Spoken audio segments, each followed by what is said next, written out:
অমর প্লাজায় আসলে আপনারা পেয়ে যাবেন এমন একটা হিউজ ডোসা, আর সাথে নিয়েছিলাম চকলেট দিয়ে লোডেড একটা ওয়েফেল। এই ডোসার সাথে ইনগ্রিডিয়েন্টস হিসাবে থাকছে চিকেন কারি, আলু ভাজি, যেটা আমার সব থেকে বেশি ভালো লেগেছে, আর সাথে থাকছে একটা নিরামিষ তরকারি এবং ডাল আর টক দই। আমার সব থেকে বেশি ভালো লেগেছে আলু ভাজিটা দিয়ে ডোসাটা খাইতে। চিকেন কারি দিয়ে খাইতেও ভালো লাগছিল, কিন্তু কারিটা এমনি খাইতে বেশি ভালো লাগছিল। সাথে যে নিরামিষ তরকারিটা ছিল এটা দিয়েও বেশ ভালো লাগছিল ডোসাটা খাইতে। কিন্তু ডালটা আমার খুব একটা ভালো লাগে নাই, আর টক দই আমার খুব একটা পছন্দ না, কিন্তু ডোসার সাথে খাইতে মোটামুটি ভালোই লাগছিল। তারা একটা প্লেটের মধ্যে সবকিছু সার্ভ করেছিল, আর ডোসাটা অনেক বড় হওয়ার জন্য এক প্লেটের মধ্যে সবকিছু মিলায় অনেক আনকমফোর্টেবল লাগছিল।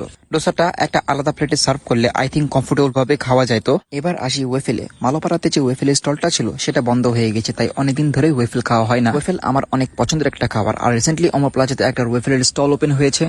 আমি তাদের একটা চকলেটি লোডেড ওয়েফেল নিলাম, যেটা পুরোটা চকলেটি ছিল। আমি মালোপাড়ার ওয়েফেল স্টলটারও চকলেটি ওয়েফেলটা খেয়েছি, ওটা আর এটা প্রায় সিমিলার লেগেছে আমার কাছে। ওয়েফেলটা বেশ ভালো ছিল। যারা মালোপাড়ার ওয়েফেল স্টলটা অফার জন্য ওয়েফেল মিস করছেন তারা এখানকার ওয়েফেলটা ট্রাই করে দেখতে পারেন। আমি মিঙ্গেল মাসালা স্টলটা থেকে সে জোয়ান বাটার ডোসাটা নিয়েছিলাম, যেটার প্রাইস ছিল 200 টাকা, এবং ওয়েফেল কুইন থেকে লোডেড চকলেটি এই ওয়েফেলটা নিয়েছিলাম, যেটার প্রাইস ছিল 180 টাকা। এই দুটো স্টল অমর প্লাজাতে মূলত রিসেন্টলি ওপেন হয়েছে, তাই এই দুটো স্টলের খাবার ট্রাই করে দেখলাম, এবং দুটারই আমার খাবার ভালো লেগেছে মোটামুটি। এই বাদে আমার ওখানকার অ্যারো স্পুনের খাবার ভালো লাগে, তো কখনো অ্যারো স্পুনের স্টলটা নিয়েও ভিডিও বানাবো ইনশাল্লাহ। তো আজকে এখানে বিদায় নিচ্ছি। আল্লাহ হাফেজ, আসসালামু আলাইকুম।